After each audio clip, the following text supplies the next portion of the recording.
Yep, mic wasn't on. But yeah, I hope you're right. You're right. My day was a little bit weird. I got like some stuff done, and not as much as I would have liked to do. But I got some stuff done. Then I got like super tired for no reason.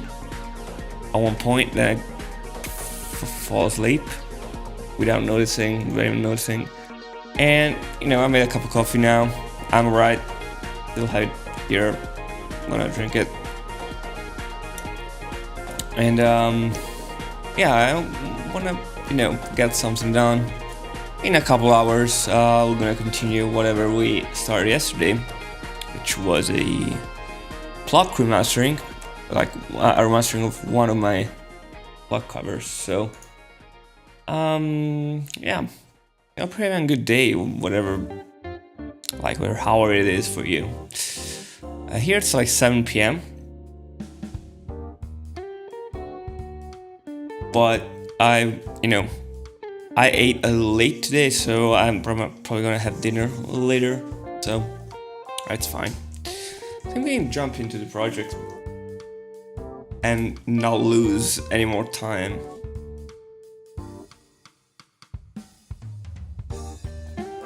All right. There it is. Thanks, Spotify. Right, let's listen to everything from the start now and see how we left this yesterday.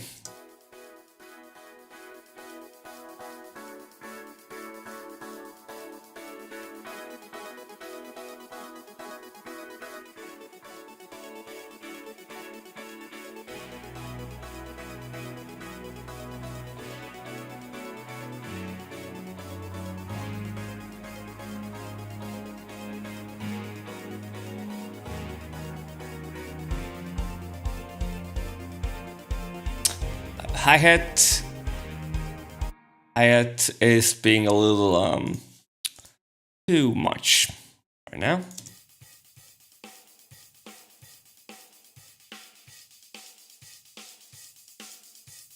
Yeah. I'll try a simple trick that I use. Usually I just use de-esser for sizzling sounds. This is usually a plugin that you use for your voice. So every time you pronounce an S or a T or any harsh sound, this guy helps making it less harsh. So let's try this. You can actually listen what you're cutting.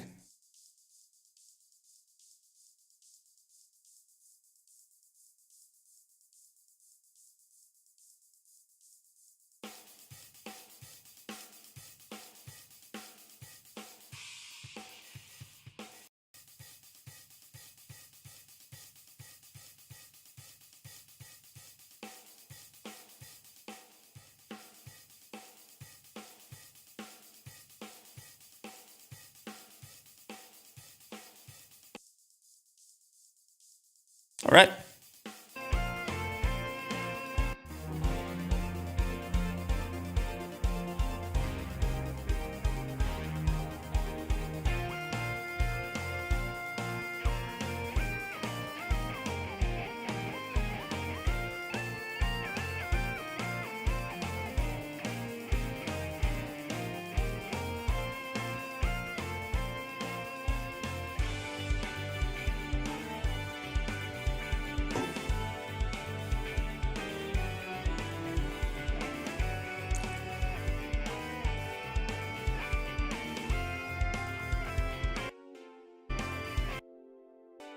All right, these guys have no no EQing, so let's get it done.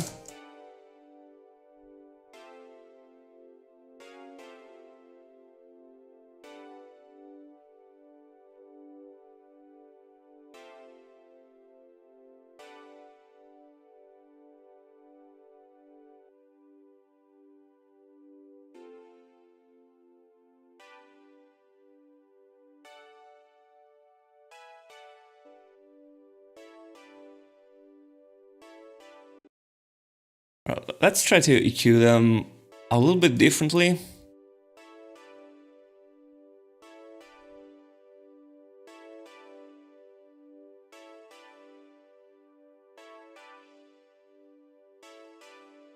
So this one's going to be a little brighter, this one's going to be a little darker.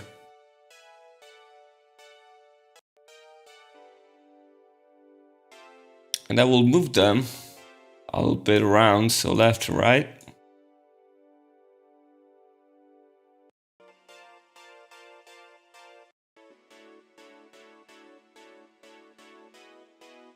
Right part is a little louder than the left part, yes.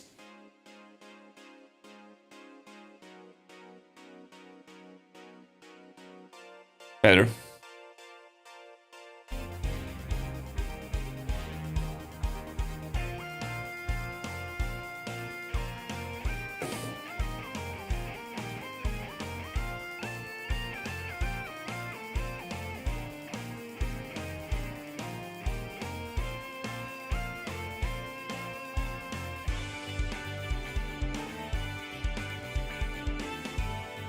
This brass, I think I want them into a group. So the same thing we did yesterday by like grouping same or samey instruments. So that I can like manage them with one single track. Oh, I didn't send them to, yeah. So brass master. And again. And brass master goes into main. Okay.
Alright, so I want to have a different volume over here. I'm not ready to have a final volume for this like brass, but I know I want it to be louder here.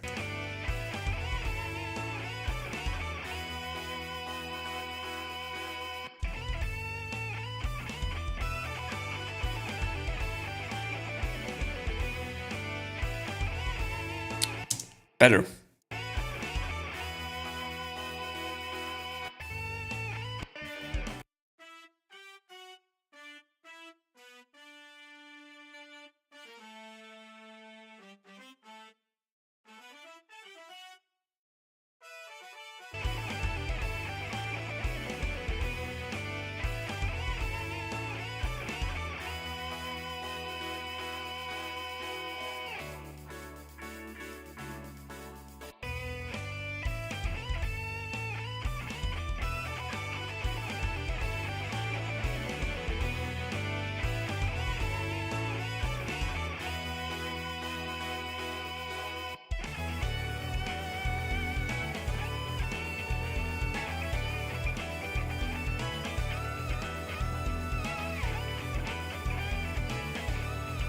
Right.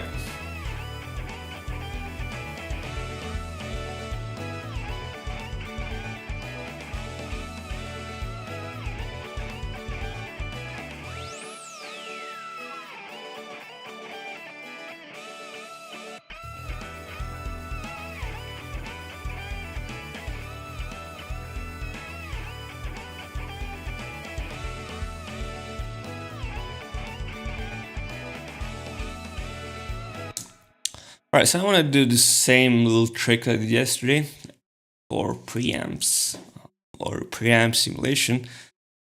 So I'll just copy this over to leads, and then I'll adjust the volume here.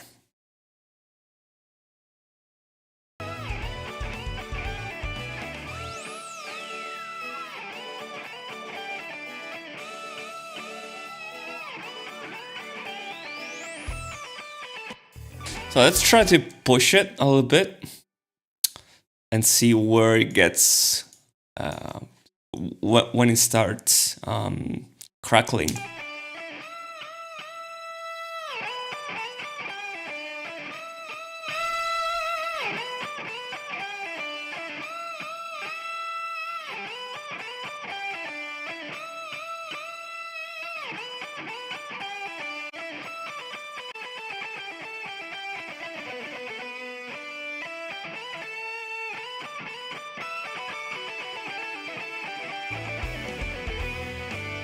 All right. It's now too loud, but we can keep it down here.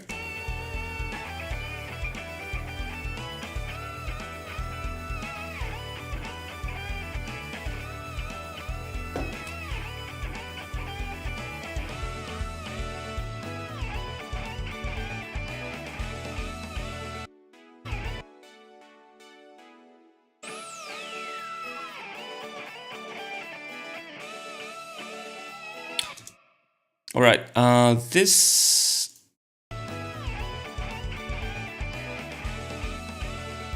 There's one sound that's being a little loud here.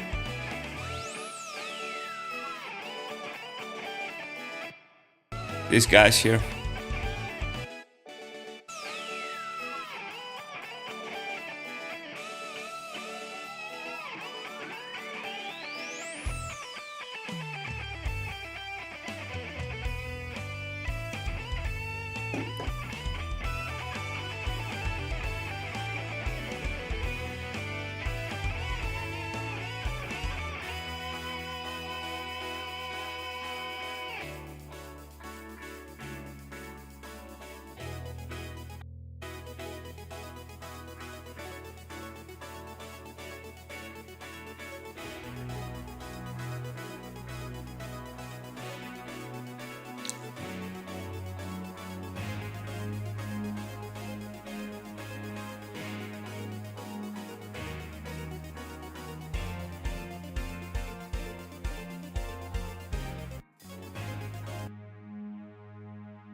Right. I have already like ideas, but like have I would like to have the bass to sound like I want the bass to be more compressed, but I'm not comfortable using compressors now.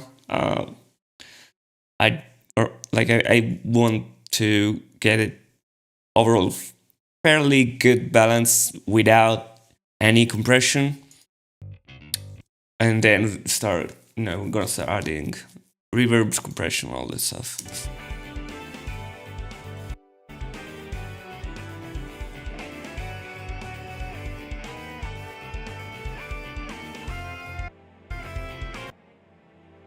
Strings are so low.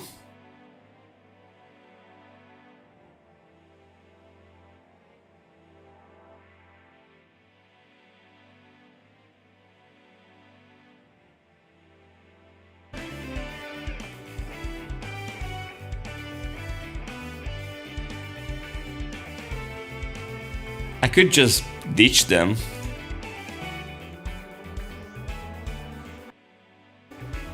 I'll keep them for now, but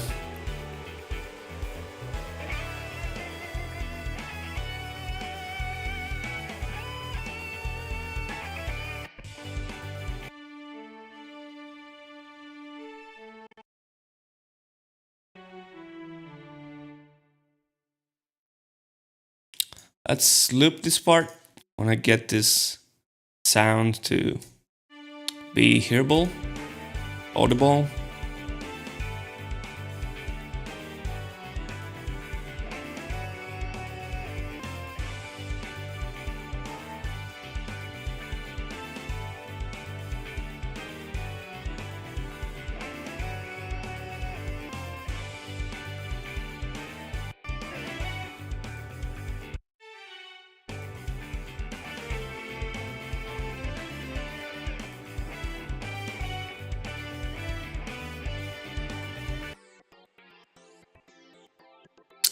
This guy too, it's not really there. Just wanna make sure that everything has has a place.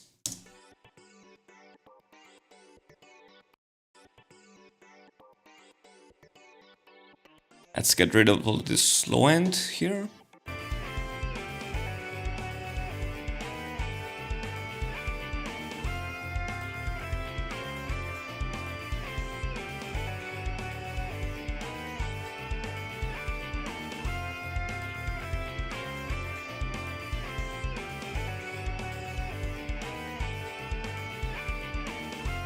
Can kind of hear it now on the sides if you have or headphones. If you're listening to this like through your phone, not gonna be great. Like you're not gonna hear much of what I'm doing.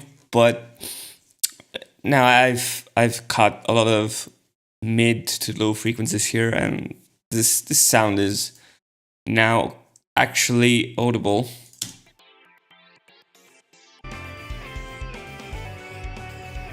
So maybe a little too loud now.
All right, let me.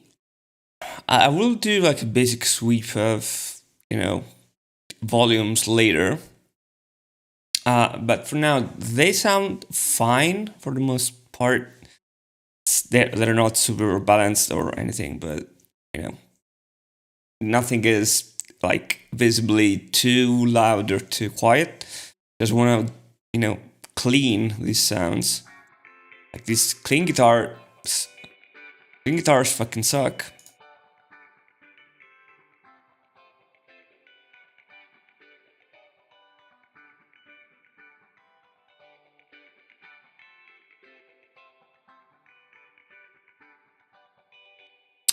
I could change the preset here in the because I actually have the instance of the plugin that I've used, so I could change the sound. I don't like the idea of doing that because like remastering something means just producing it. I don't know. I mean, it would be fine. It's just I don't know. I would like to preserve. I guess this stylistic choice that I did with this specific sound. I just want to EQ it. basically.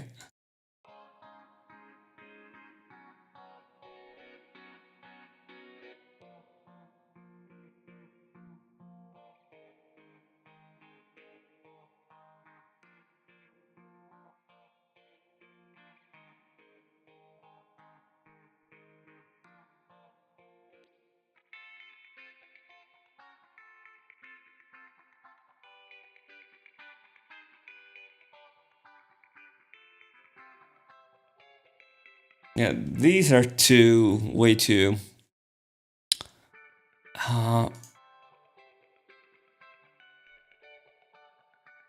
muffled, I guess.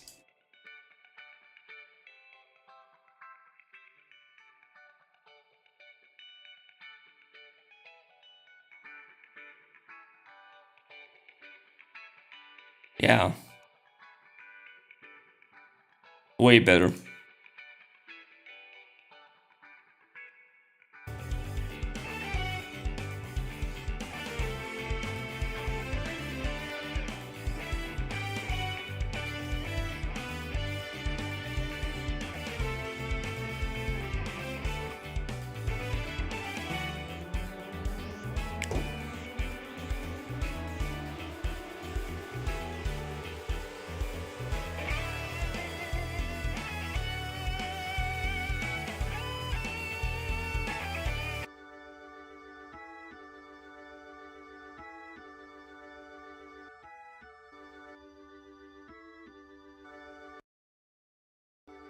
Now I can do just one round of EQ for this doubled track, and then if I really want it, I can go into each one and cue them like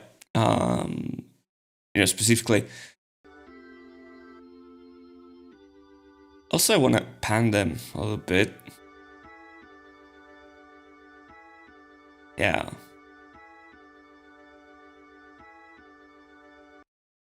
Let's cue the whole thing.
You know what? This is sounding weird to me, and I now realized why. And this is because the drums have no reverb on them. And usually, like, reverbs are something I do later in the mix. But for drums, to me, they sound very important. Like, it needs to have a room, like, around it, because it doesn't sound, like, right without it. So, try to do that. So I'll do an effects. And it's gonna be our majestic Pro R. Just gonna call it drum room. I usually use this one for drums, but you can use whatever. I just kind of know this plugin by now a little bit, so it's fine. It's easy. That's what's important with this kind of thing. It has to be first thing it has to be. It has to be easy for you. Immediate. All right. So now let me check. So drum master goes into drum room. Drum room will still go into main plus drums.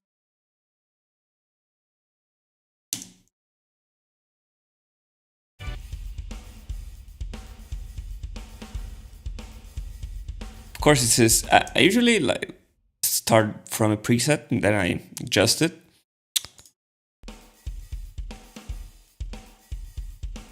This is sounding alright already.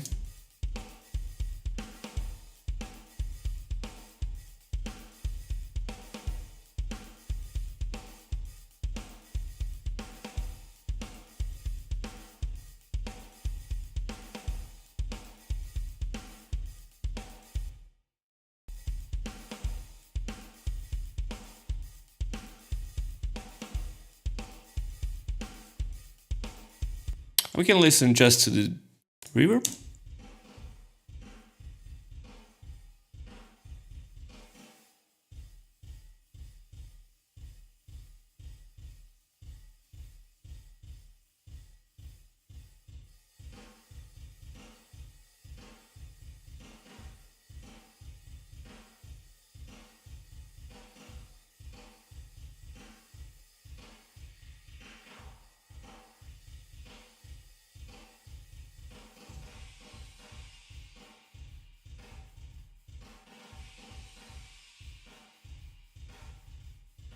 Try it this way.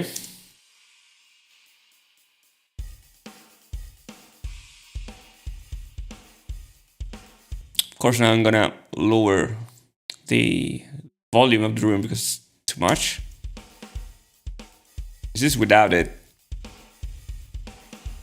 This is with it. So it's a big difference.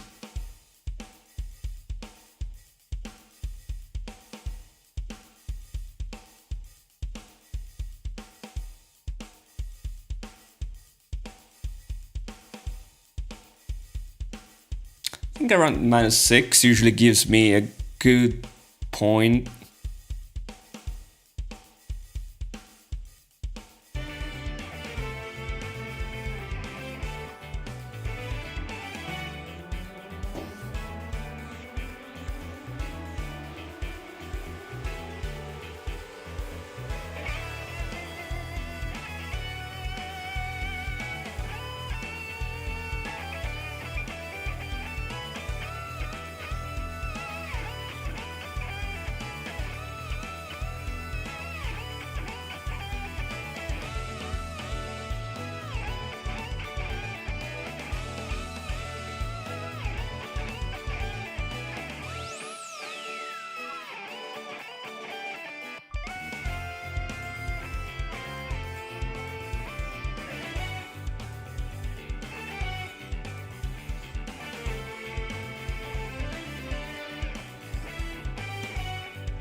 Right. Maybe I would like the room actually to be a little larger.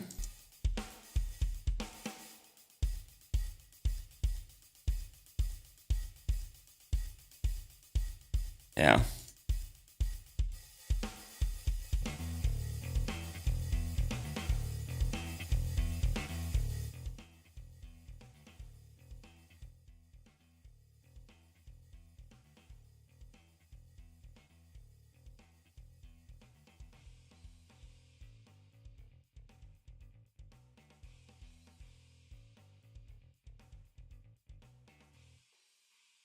Right, sorry if I do bring it down sometimes. This is because I want to actually make sure that nothing is overpowering anything else. An easy way to, or an easier way to judge volumes is to keep everything very low, and you're gonna hear like what sticks out and what doesn't.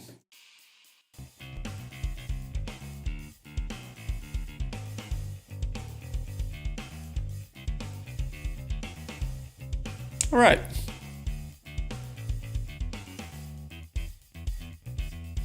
Let's check guitars too.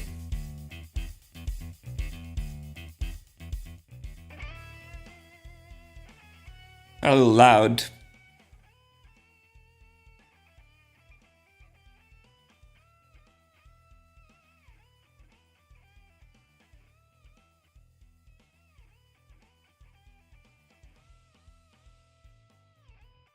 Plok, what a game. Yes.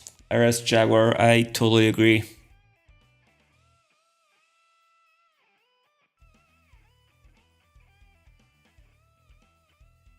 snare is a little loud. Also, thanks for checking out the stream.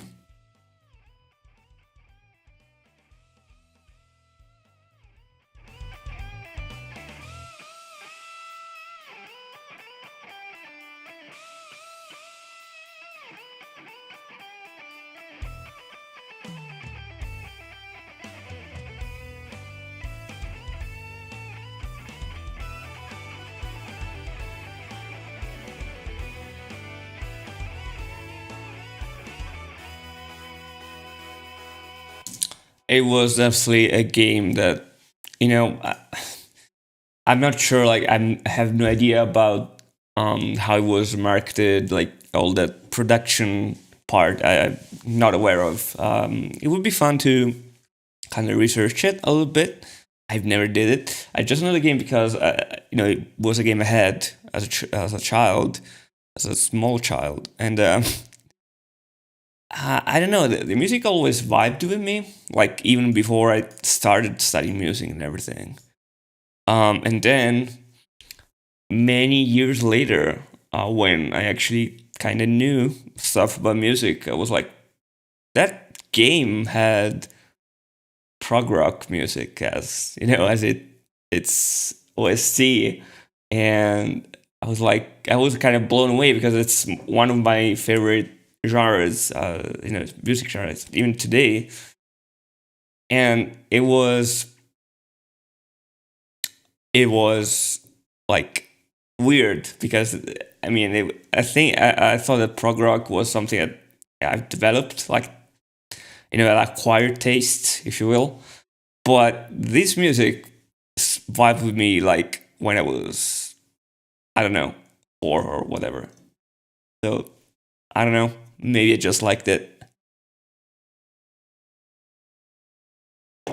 And yeah, I'm curious about the production aspect, like the marketing. I don't think it was an era with a lot of platforming.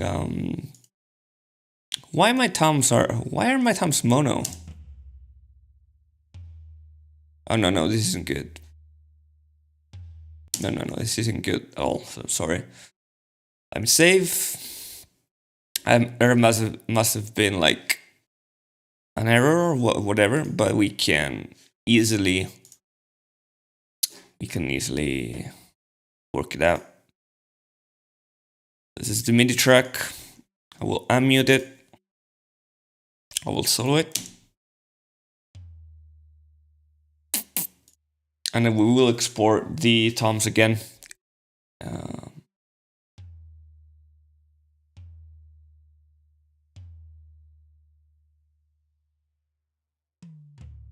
Yeah, this have to be stereo because I want to hear the toms moving around. So let's do this.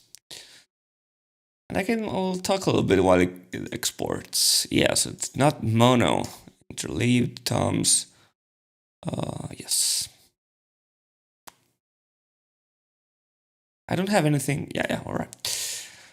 But yeah, it was an era with a lot of platforming mascots and stuff, and it was oversaturated. So I don't know. I think it was unlucky for them.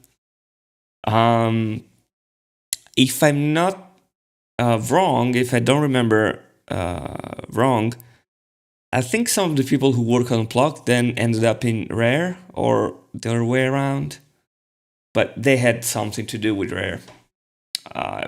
I just remember that. And it was a little rough around the edges sometimes. It had some,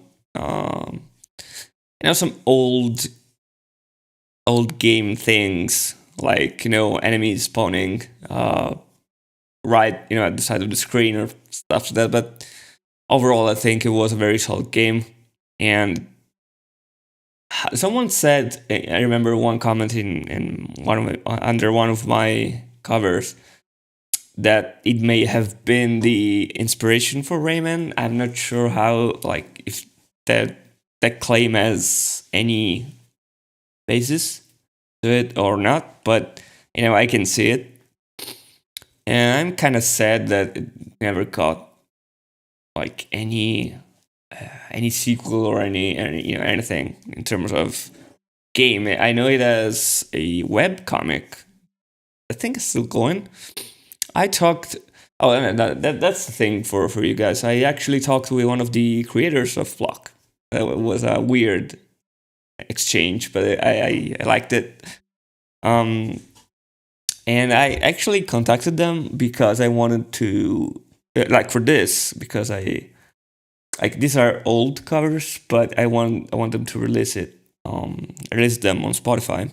They're not Spotify yet, so I wanted to remaster them. Maybe do on like another cover, like another track, like all new track from Plok. Maybe the boss team, whatever, and just make like an EP of like 3-4 songs and make a Spotify release with the cover art and everything. So I wrote to one of the I think they're two brothers. Yeah, one of the two creators of Plok, and I know they are like they do artworks and stuff. So I took the shot. I was like, do you guys want to maybe like draw the cover art for my EP that I'm gonna release sometime next year? And they gracefully uh, refused. It's all right. I kind of expected it because I kind of don't want to get into non-official things because that would make it a little weird. If they were involved, then I totally get that. Um, but we kind of had a little exchange about it, and it was all right. They didn't know anything about my covers and stuff, and they actually released like a vinyl uh, that I have of the OST. It's a very nice looking release, but because they did release that, I can now license the the songs and I can actually put them around on Spotify and other websites. So that's good. I still have to draw or commission the cover out to someone for this. So where's my drums? All right. Let's see if they are now correct.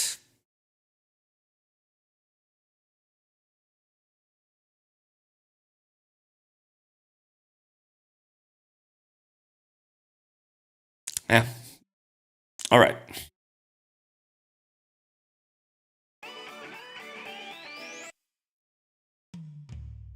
All right. Good.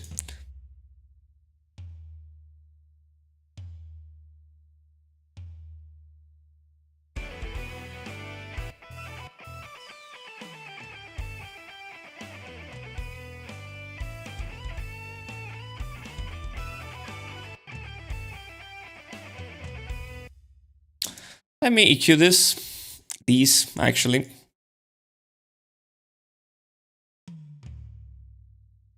And this will sound more aggressive, more punchy in the end. But for now, they sound a little limp, but it's fine.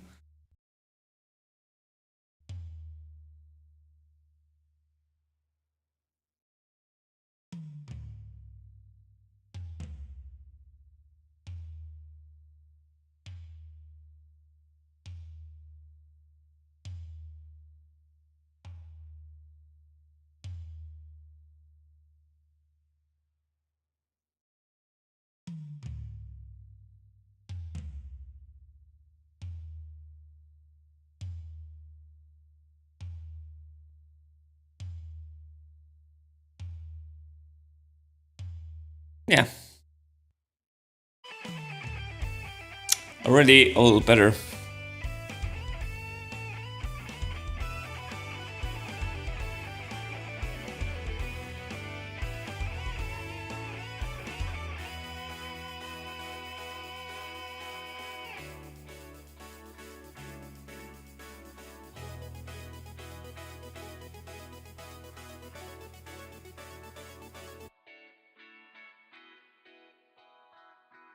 The right guitar is sounding a little louder than the left one.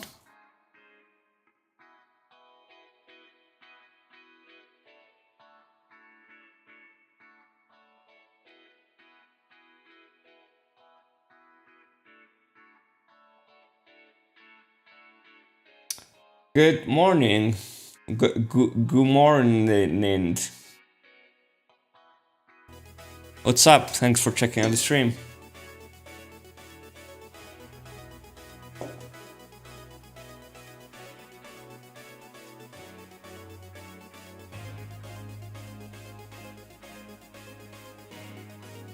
Alright, it's sounding cleaner. I'm liking it. Given that we didn't use any compression yet, any reverbs, or just the drums one. Let me EQ these guys too.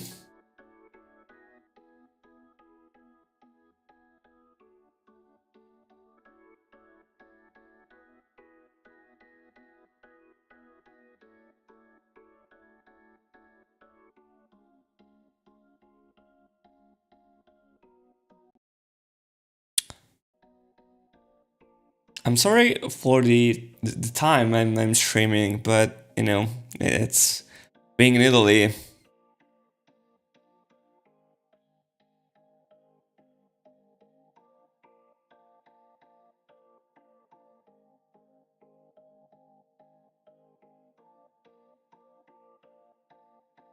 This is actually the best I can do.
I didn't EQ these guys. These are pretty important, so let's EQ them one by one. It's a little tedious, but just keeping you guys company and vice versa while I'm doing this.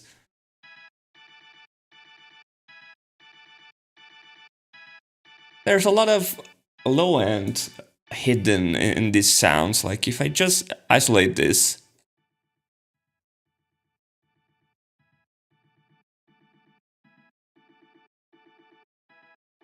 right?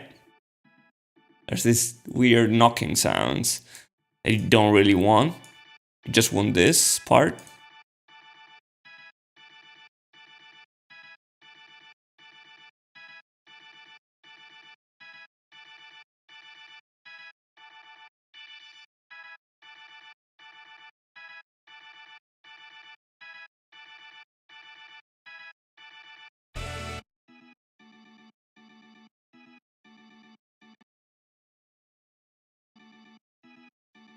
There's a lot of stuff going on in the low end that it's not supposed to be there.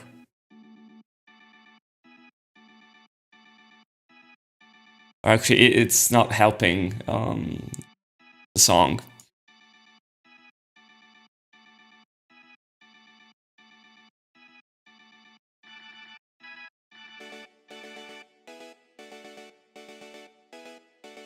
I like this one. Still, there's a lot of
Yes.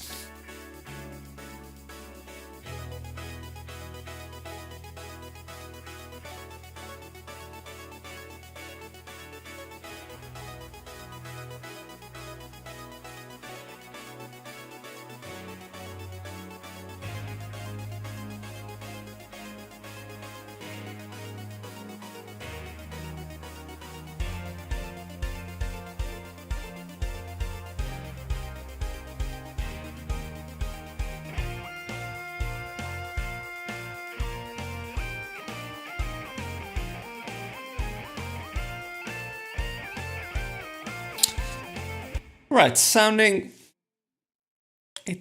pretty good. Not sounding too bad. Let me see, like, did I get this?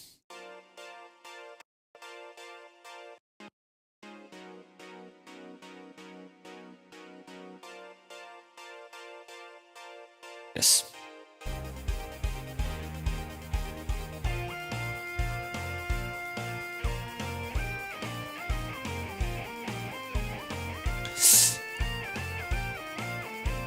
The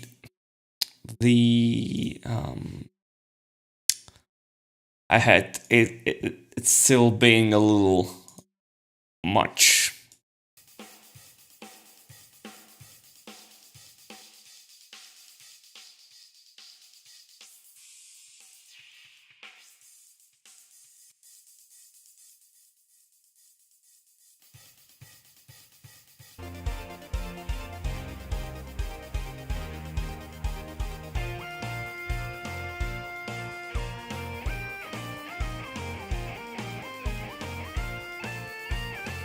Yeah.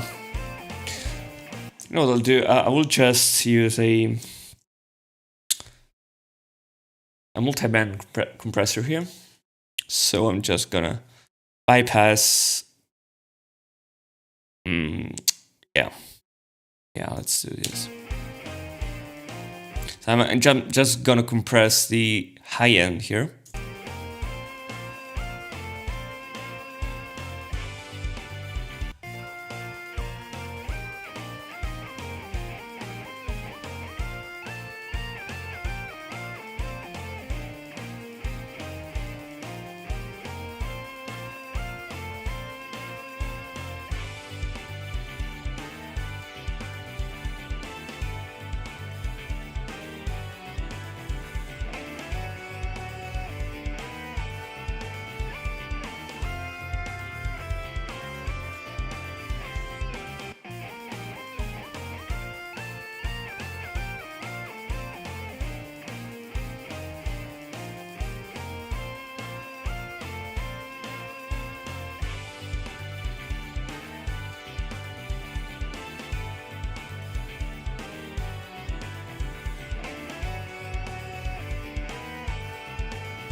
Right, this is sounding better. I just don't want this to be too aggressive for later parts.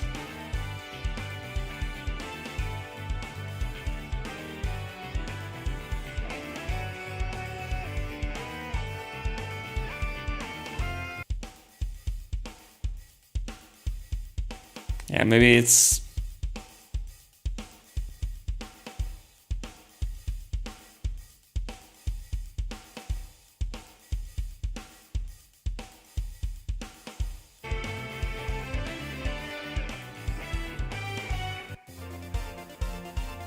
Yeah, alright.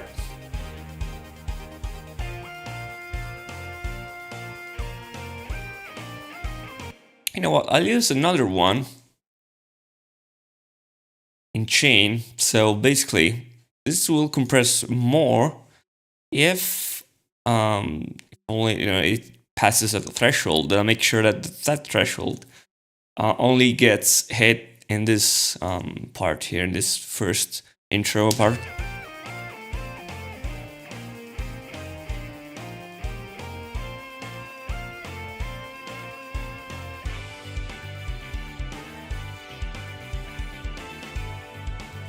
Right. It barely moves now.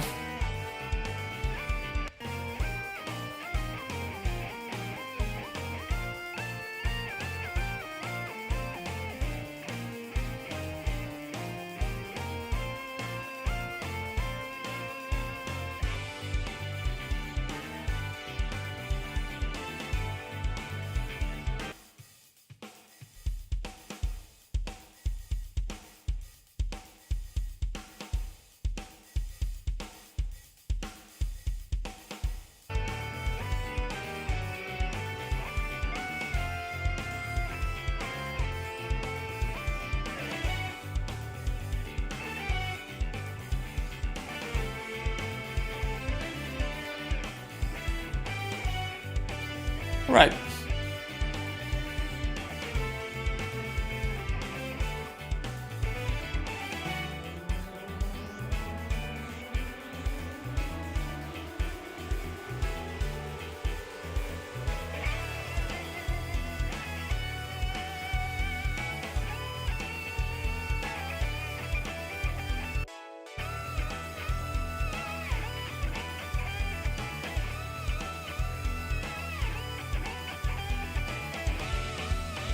Right. I will need to, balance everything, but I'm liking the sound. It's actually a big improvement compared to the original, I think. We can even compare them. But I usually like to leave the comparison for the end. But now what I want to do, if I can, if I can remember how to do it, yeah, there it is. I want to pan this so it kind of gives it a more like dynamic thing. Right, so we have this like rise and fall thing. So I want to make it go from left to right. Right?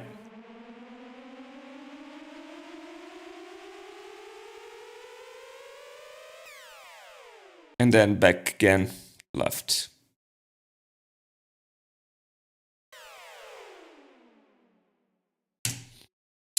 Maybe not so. If you have any stereo device you're listening from, you're gonna notice that this this difference, this thing that I'm doing. But if you have a mono device, if you're listening through your phone speakers, then you're not gonna notice a thing.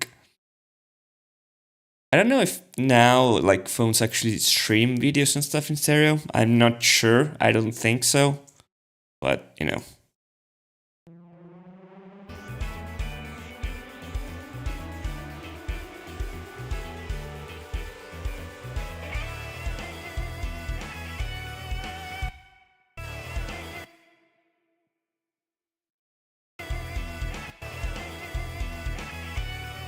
Right.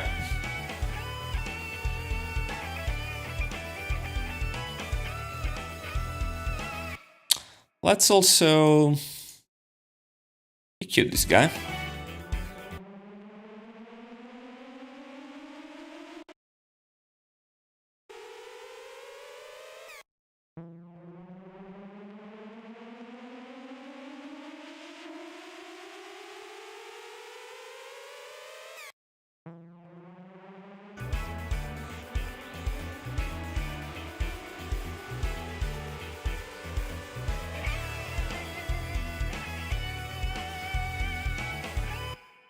Sure, I have this fade out here.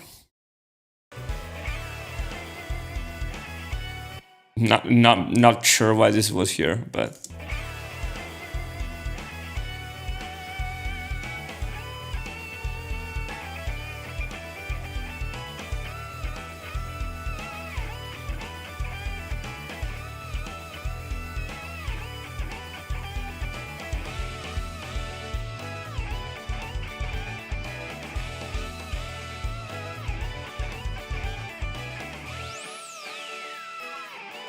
these two.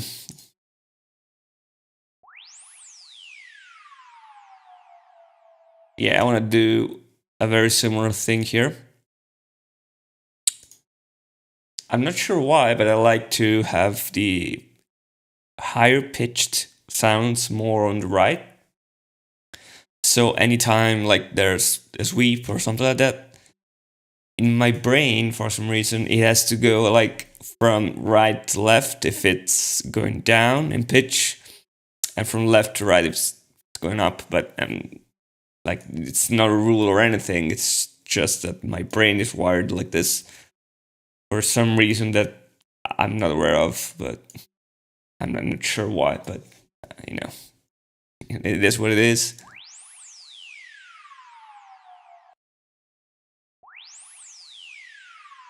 So I kind of want to follow the pitch. So here it's gonna be on the right. It's gonna start from center. I'm gonna go to the right and then back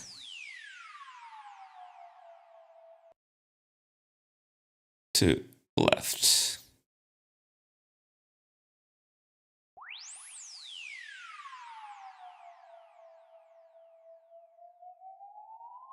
And then very slowly from here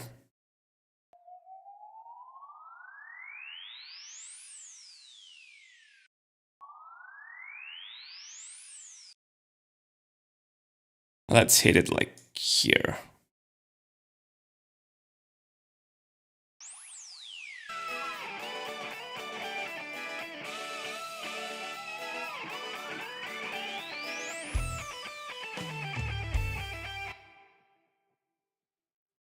Yep.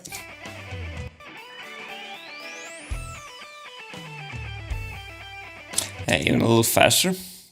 You know, this is the kind of things that makes you think that I'm, you know, that audio people are you know, crazy.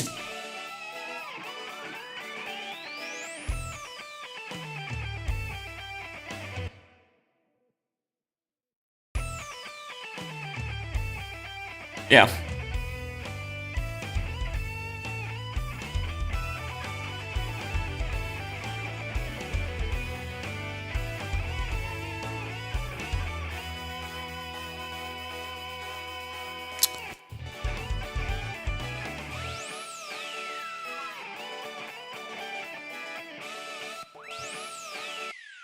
If this guy has any weird frequencies. Yeah, it's actually very clean. It's good.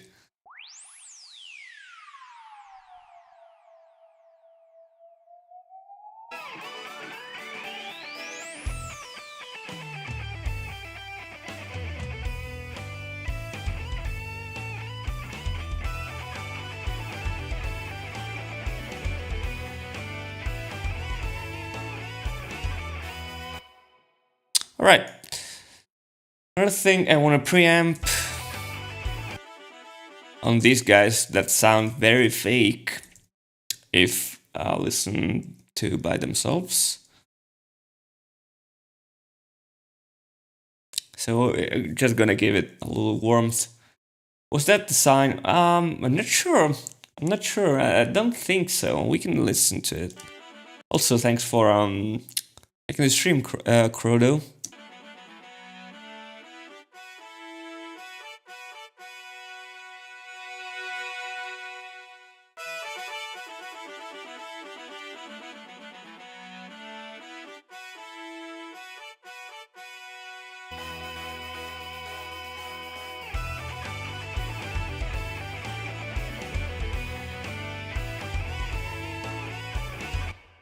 I think we can now bring everything down a notch because the preamp is actually giving a little bit more gain to everything. So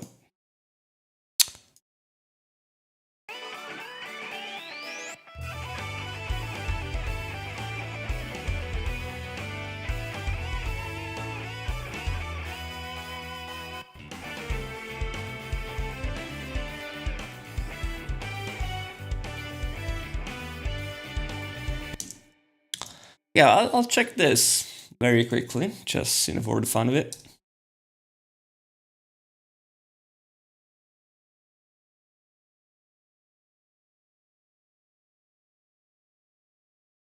Oh, you cannot hear it. Sorry. Need to add a sound thing. Sound output. Hold on. There it is.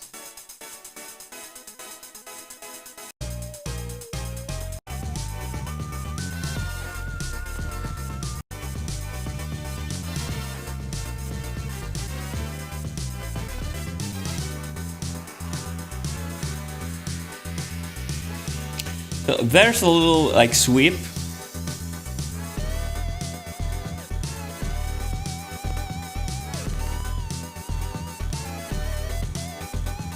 Also, this guitar is going left, right.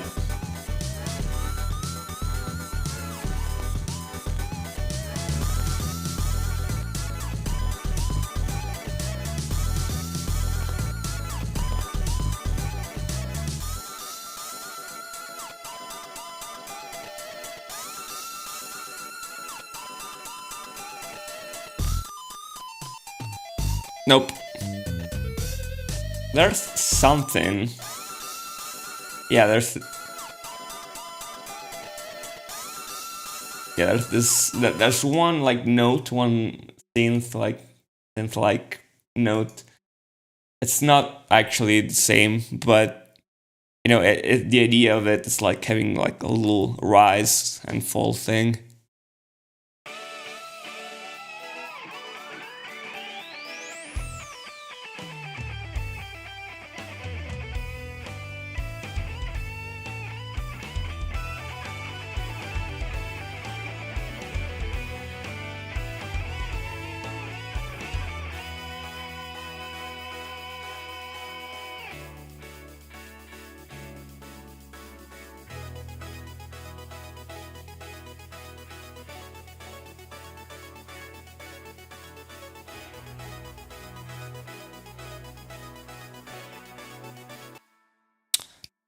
We are in a pretty cool spot, I think, sounding alright.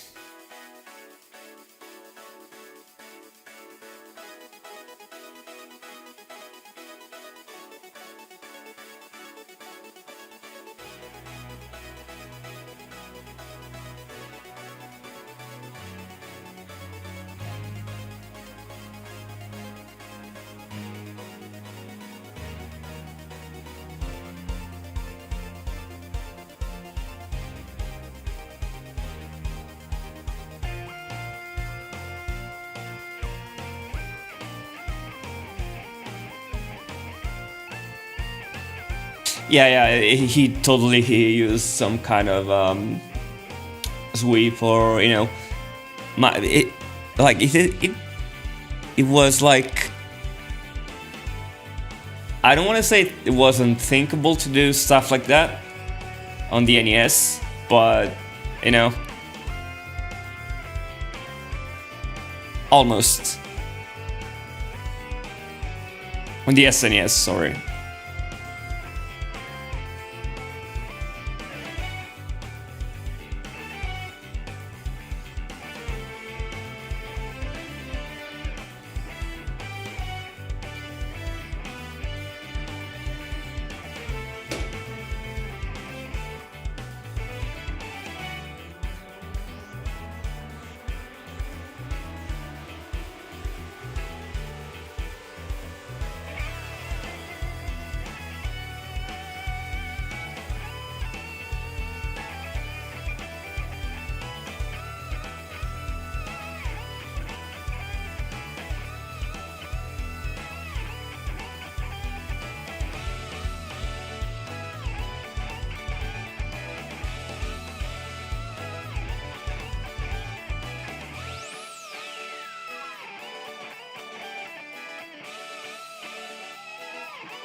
Yeah, this guy needs to be.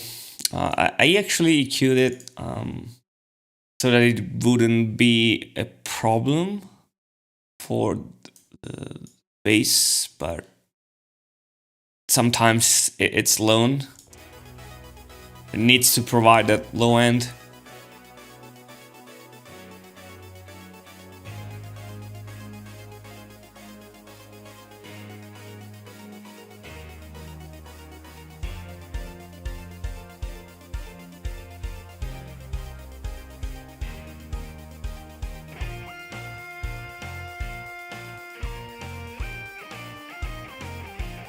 All right, so I think we're in a very good spot considering we have no compressors applied, no reverbs, no delays, nothing fancy, like making it sound better.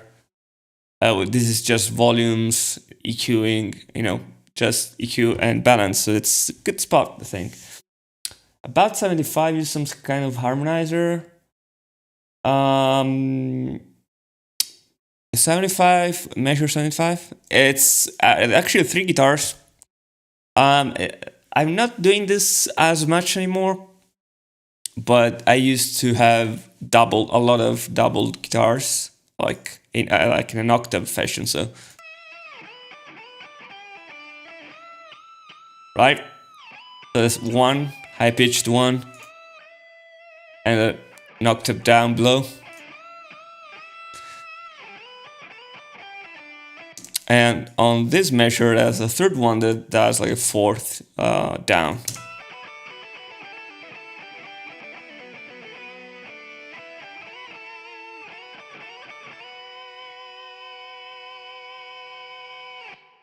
Right? And the brass do the same thing.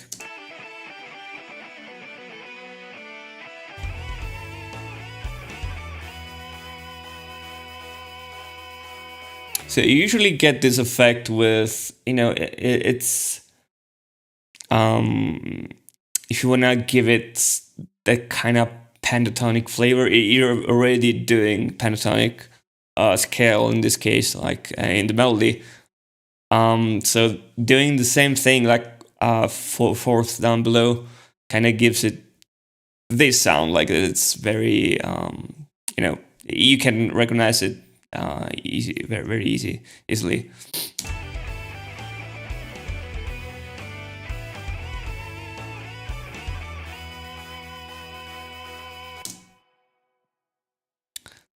And it's very much used in jazz and in everything, with brass instruments. You do this a lot, in blues or stuff like this. It's you can observe this kind of thing a lot.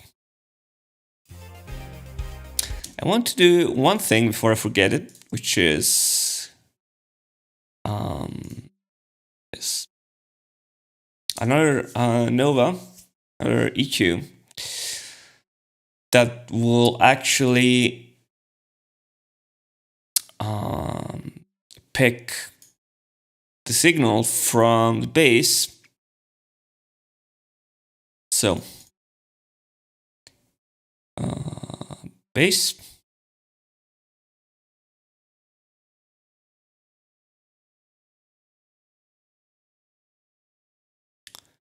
Right? And I'm going to use a dynamic setting.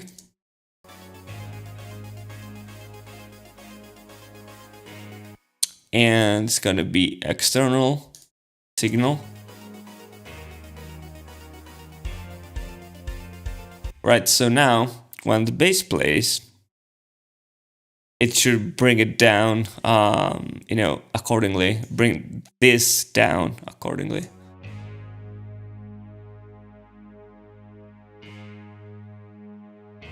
Right?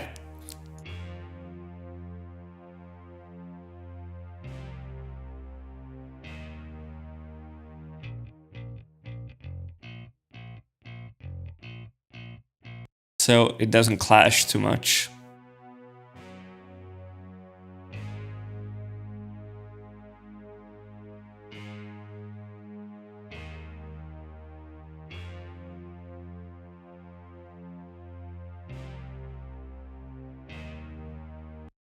All right.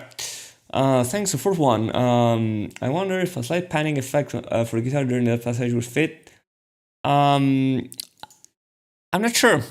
I can easily do it. Now, just to explain it really, quickly, the problem with panning nowadays is people do listen to songs a lot on phones, on Bluetooth speakers, and on a bunch of mono stuff, right? So you can observe this through the years in production. So usually nowadays you want to keep your important things in center. So kick drum, snare, bass, melody. You want to have them like dead center because you want them to be audible at all times. So I actually have a setting here that converts it to mono. Now it's mono.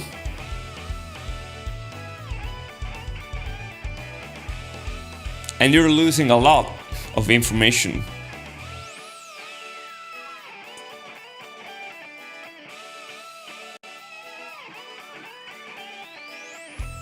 Like all of these panned instruments here, tracks like these ones over here, get flattened out and you only hear the center part.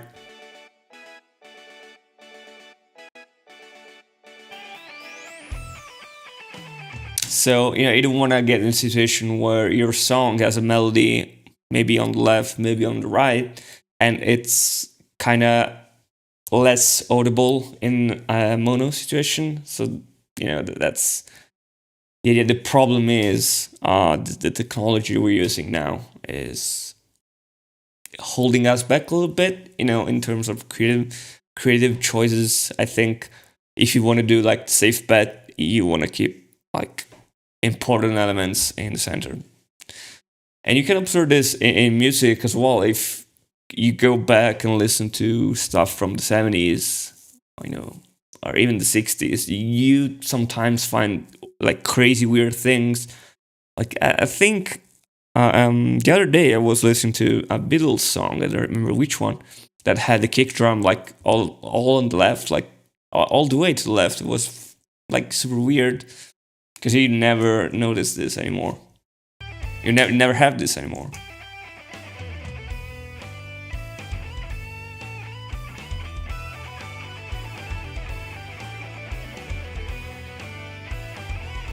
And this plugin I'm pulling up sometimes here, it actually has to do with stereo width, the stereo image. So basically, when it's on 0, the overall file is super stereo, right? And when it's on 1 over here, it's mono. And these are frequencies. So like how stereo or how mono every frequency is. So it's super useful, right? So this low end is very dead center, and it gets gradually more open as you go. And I actually would like to change this. I think I will do this near the end of the mix, but I actually like to shape this a little bit. So the middle part I like to have pretty wide, and I like to have the low end, dead center, and around 2K over here again, dead center, because that's where guitars are. So that's the main melody or the main instruments in this case.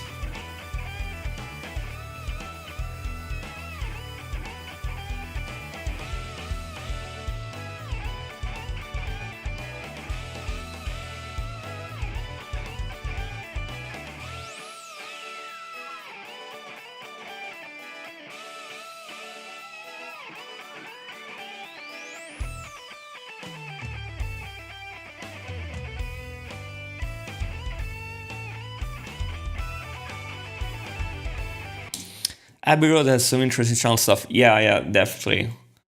I'm not sure which song was it that maybe it was from Abbey Road. Um, I can't remember like now on a whim, but they had a lot of interesting things going on in general. But yeah, I think we're in a good spot right now. The only thing I want to do is I want to do the preamp trick for the channels we didn't use it on. So main has it, drums has it, extra doesn't have it, I think.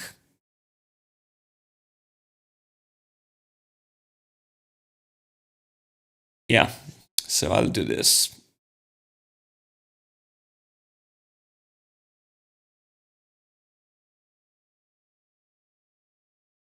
Again, so the idea here is controlling the gain with whatever. I'm just using the Reaper standard EQ, but I'm not EQing here.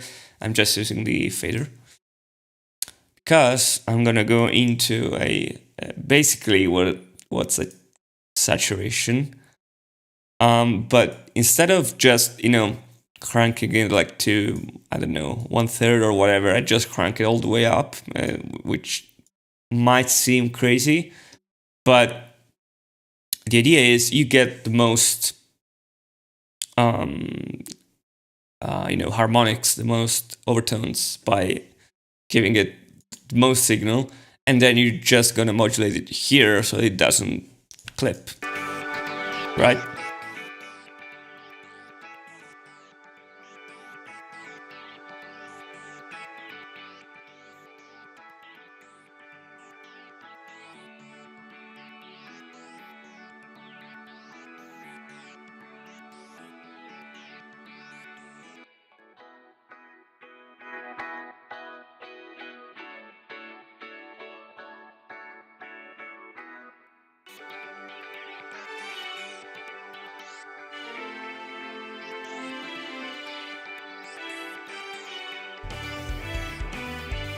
Right.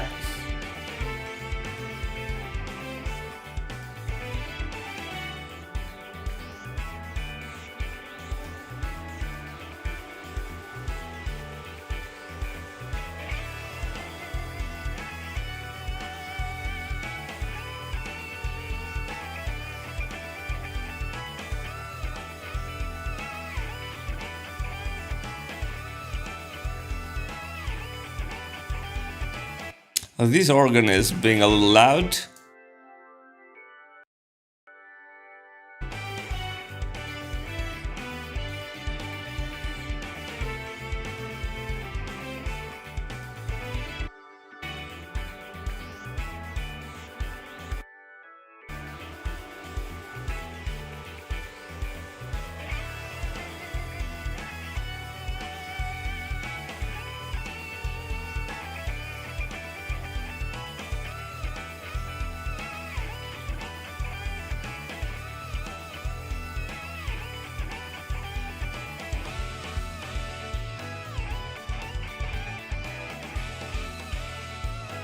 All right. When I listen to Bitch through my phone or mono Bluetooth speaker, the panning does not come through. Yeah, it can't come through because, you have no left or right channel. You have just the sum of left or right to the center. And it doesn't break anything, that's right. But, it's probably because it's not panning all the way left and all the way right. So if it's panning, just maybe 50%, 40%, you're gonna hear just a decrease in volume. That's what you're gonna hear. Just gonna hear it kind of decreasing in volume a little bit, and then going up again when it comes back into the center, or maybe this is the center for you. Yeah. One section sounded a bit like Cinema Show from Genesis. Yeah, I think Tim listened to a whole bunch of prog rock, but yeah.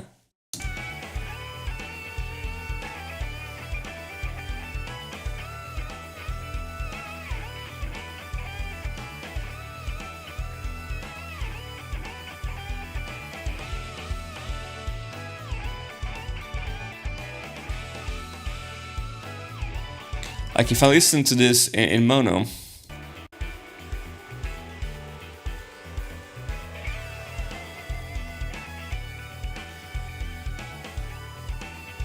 you can still faintly hear it, but you don't want this happening to your song while people are listening to it.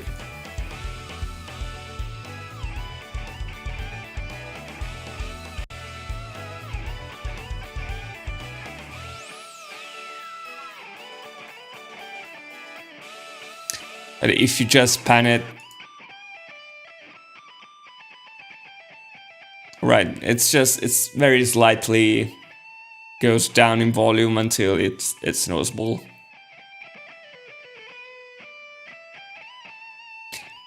It's not gonna disappear completely because you still have basically half of, I think it's half volume actually, if you just pan it all the way to one side when you're in mono.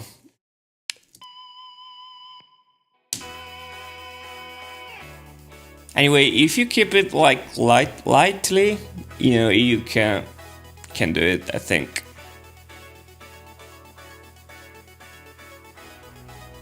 Like I'm probably gonna move this around a little bit here. Like this. Right. It makes it a little bit more interesting, but automations are things that I like to do near the end of the mix, because then it kind of gets a little you kind of have to walk around automations once you put them there. So I like to do everything, or almost everything, before that, and then it's one of the last things I do is doing animations. What else? So I think we're in a good spot now. I'm alright with finishing this here for today. What I'll do is probably tomorrow, probably around this time, I mean the time I started this, I will give it like a sweep in terms of volumes. So I will start by listening to the drums, then adding the bass, then adding every instrument, and making sure that they all kind of fit. And then we can start applying compression, applying reverbs, applying delays, all the good stuff that I didn't care for back in 2018 or whatever. Will this remaster be released somewhere?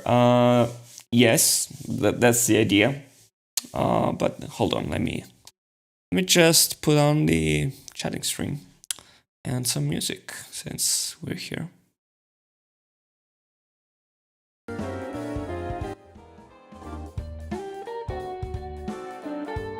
All right.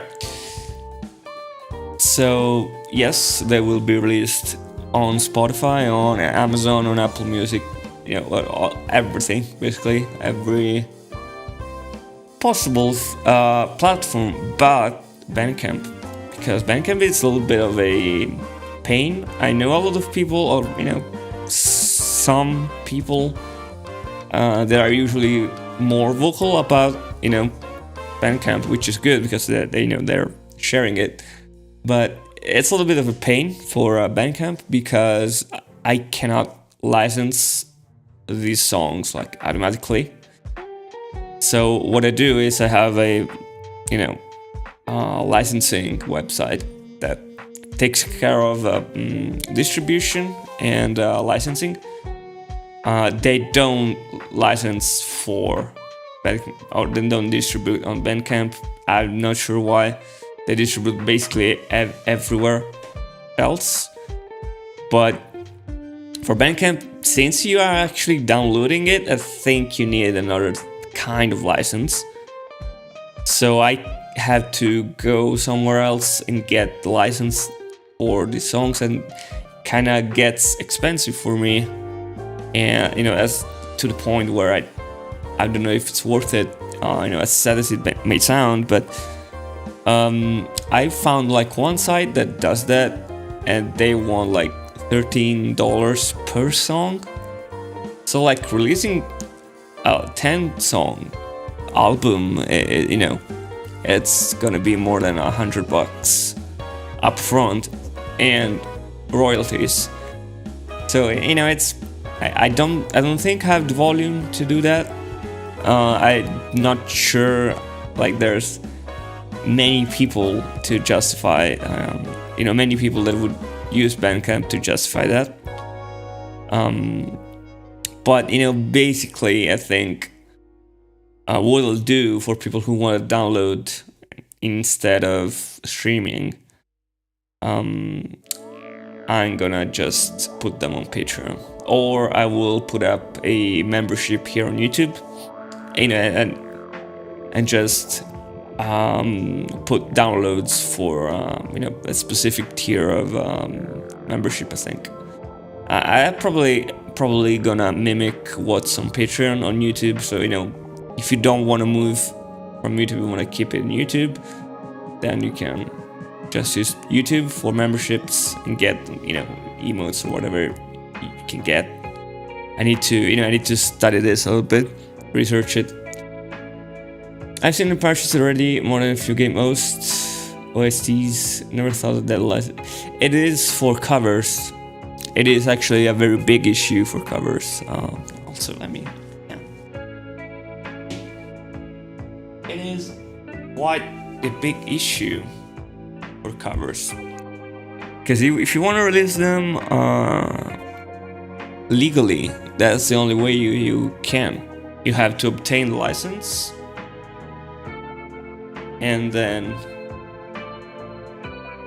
you know, and then you can sell them. So it's a pain. Like the distributor I'm using, it's just Soundrop, is it gets like, takes like $1 up front, and then it gets a cut from royalties, which is fine, like, because I don't have to pay that much up front, so I can just release a lot of things. And like when I get volume in terms of streaming, like, it's good, it's alright. Like, you know, the cut is like significant. I think it's somewhere between 10% and 15%, so not great, but you know, thankfully I do have a good volume of streaming numbers on Spotify, and especially Spotify, but also Amazon and Apple Music. But you know, YouTube just, you know, it just doesn't help. And YouTube is one of those rare platforms that they just refuse to take a stance on this. So there's no way to license things for YouTube, like explicitly. There is for YouTube Music, not for YouTube. So whenever I release like a video, it's like gray area. It's like no one knows. Like, if you're lucky, you're not gonna get a copyright claim. If you're unlucky, you're gonna get it. It's like that's as easy, as stupid as it gets. So, you know, I've never made any money on YouTube, so it's fine. It's not a problem. But I imagine like people that have, you know, a big following, you know, people who count on YouTube money, I think it's gonna, it must be pretty hellish. Also, I'm gonna skip Theme of Flora because, you know, not the greatest mood, but, and yeah, that's basically it. And you know, if it gets any easier to release on Bandcamp, I would, you know, I would like to do it, but as of now, it's a bit of a problem. Yeah.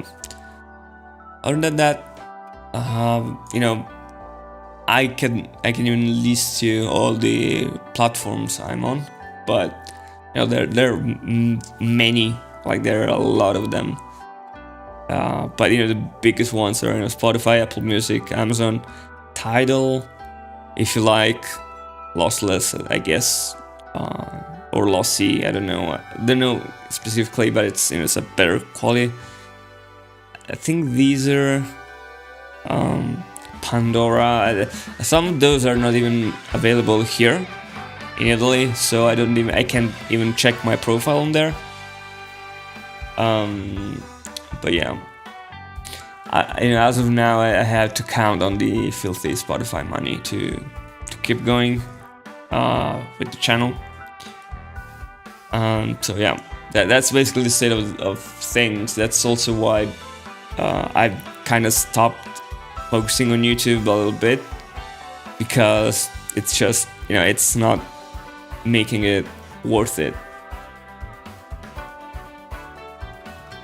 Yeah, I know, like Spotify is super shitty. It's like one stream roughly, it's not like a specific month, but roughly 0.3 cents per stream,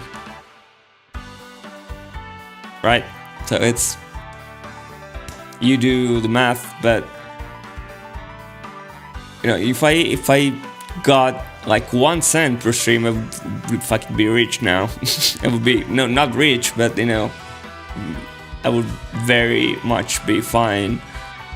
But it's crazy, because between the cut that Spotify takes and the cut that the distributor takes, you either have hundreds of thousands of streams every month, or you don't make money on it. I now have, I think, 300,000 streams per month, and it's being okay. Like, it's starting to become something that I can work towards, but it's crazy that you need to have those numbers to start having something. Spotify is okay as an online radio and for podcasts, but it doesn't help smaller. I don't think anything helps small artists get rich until they get big. I'm not sure what's the best thing for small artists. I'm really not sure. The only thing I can say about Spotify is that the algorithm works in a sense that your music usually gets framed and gets suggested to usually the right people, so you kind of get a growth on there. And I got the most growth, like by far the most growth on Spotify than on any other platform, so that's the good thing about it. But yeah, that's all there is to it, really. It's just, I think what helped me is I have I have a huge catalog. I have like hundreds, like more than 100 songs now. So people are gonna look for I don't know, Mario music or Metroid music or Zelda music, and gonna find something by me, right? So that also helps. But for a small artist that needs to start, and obviously you can produce 100 songs in a day or in a year, it's rough. Like, I think if you do your I'm not sure. I think artists should also think about live sessions and shows, stuff like that. But I'm in Italy, and I'm also in a small town. It's it's a pain for me, and I, without the internet and without Spotify and without everything else, I probably would have stopped this a long way ago, like a long time ago.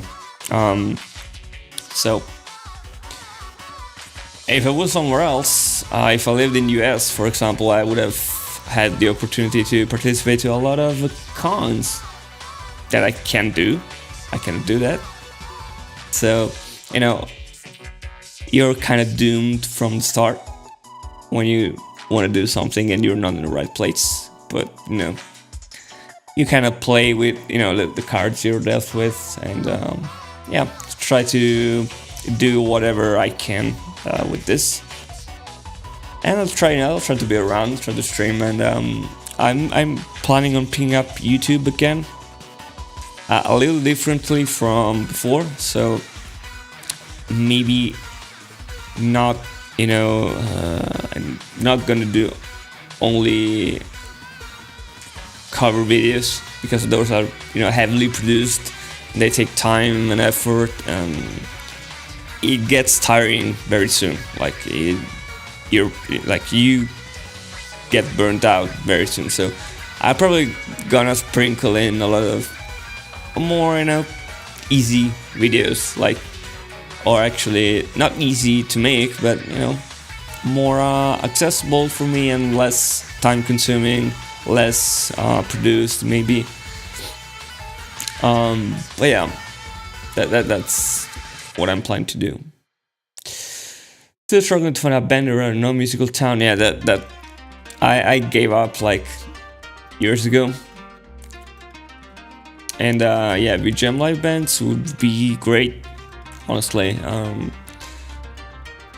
If I can pick up the channel again, I might set up like live shows, because I know how to do it. I did it in the past for one con. I participated in one con in my life, and it was like an online one during COVID, and I did like a half an hour live set. There are videos on the channel. I think there's the Mega Man medley and Zelda one.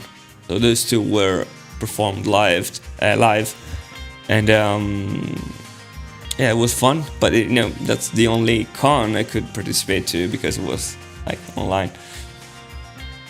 But yeah, I think I'm gonna go have dinner now. It's 9 p.m. It's pretty late. Is a test to understand if your YouTube's shadow could improve. It kinda is. I don't know.